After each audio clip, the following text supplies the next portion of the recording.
जय हिंद दोस्तों। मैं अभिराज आपके अपने YouTube चैनल स्नेही एजुकेशन सेंटर पर स्वागत करता हूं।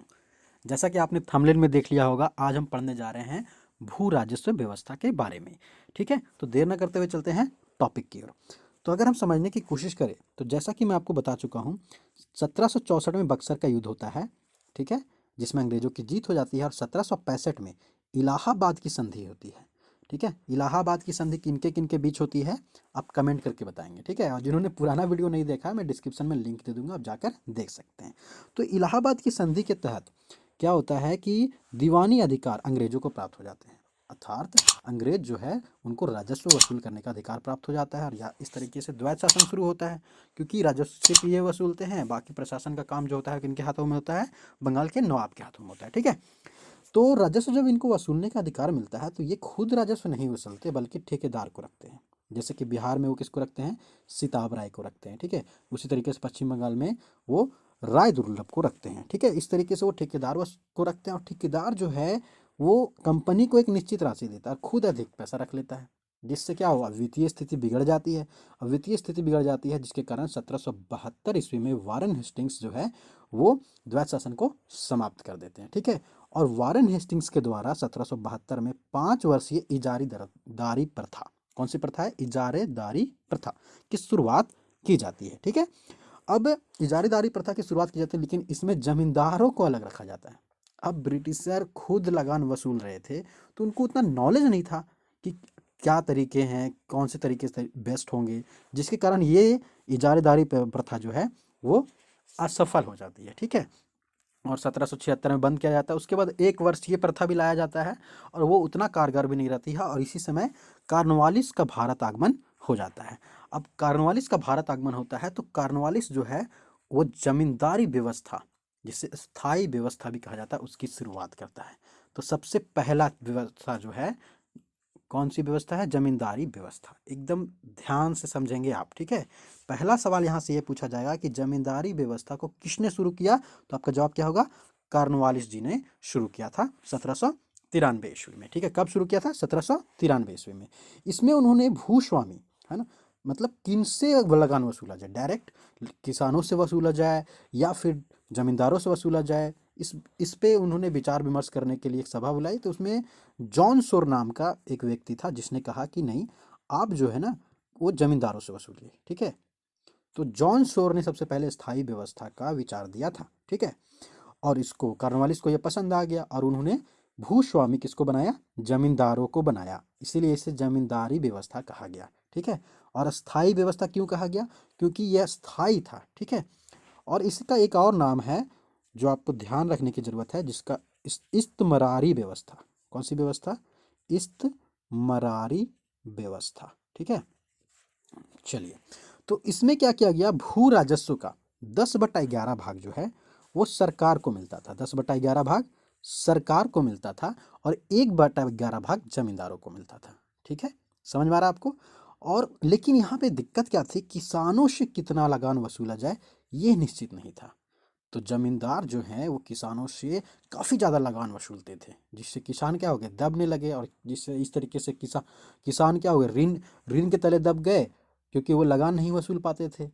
और किसानों की जो ज़मीन है वो क्या होगी, विक्रय योग हो गई, है ना, बेचने योग हो गई, जिस कारण फिर कृषि में वाणिज्यकरण भी शुरू हुआ। ठीक है, जिस कारण नकदी फसलों को बढ़ावा दिया गया, खाद्यान्न फसलों की उपजाऊ को कम किया गया, और जिससे हम अकाल भी पड़ने लगे। ठीक है, तो ये सारा काफ़ी ज़्यादा इम्पैक्ट पड़ा हमारे आर्थिक व्यवस्था पे, भारत के आर्थिक व्यवस्था पे। ठीक है, तो इसके बाद जो यहाँ से एक इम्पॉर्टेंट सवाल आता है कि किन किन क्षेत्रों में, है ना, किन किन क्षेत्रों में जमींदारी व्यवस्था लागू की गई थी।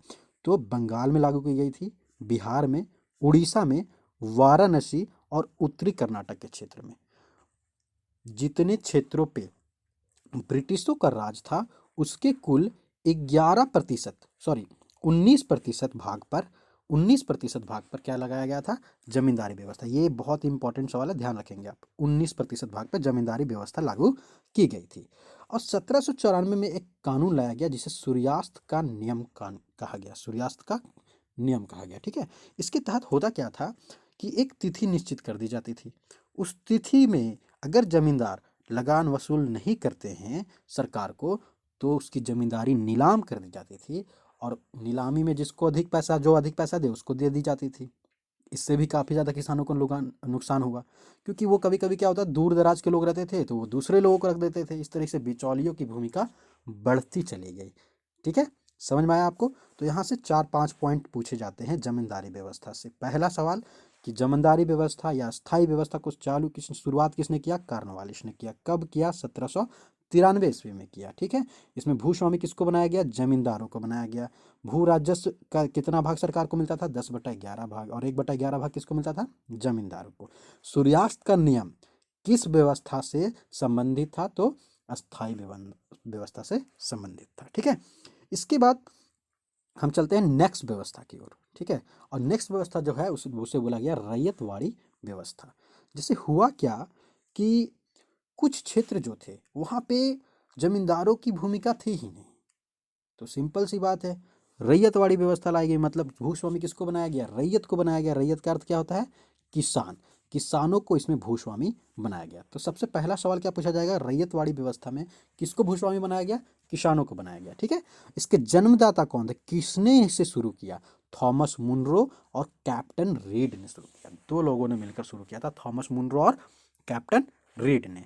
इसमें भू राजस्व का दर जो है वो 33% रखा गया, और बढ़ते बढ़ते वो 55% तक हो गया। मतलब 33 से 55% तक भू राजस्व का दर था। ठीक है, सबसे पहले बारामहल जिले में लागू किया गया। किस जिले में सबसे पहले लागू किया गया? बारामहल जिले में। बारामहल जिला मद्रास में। ठीक है, मद्रास का एक जिला था।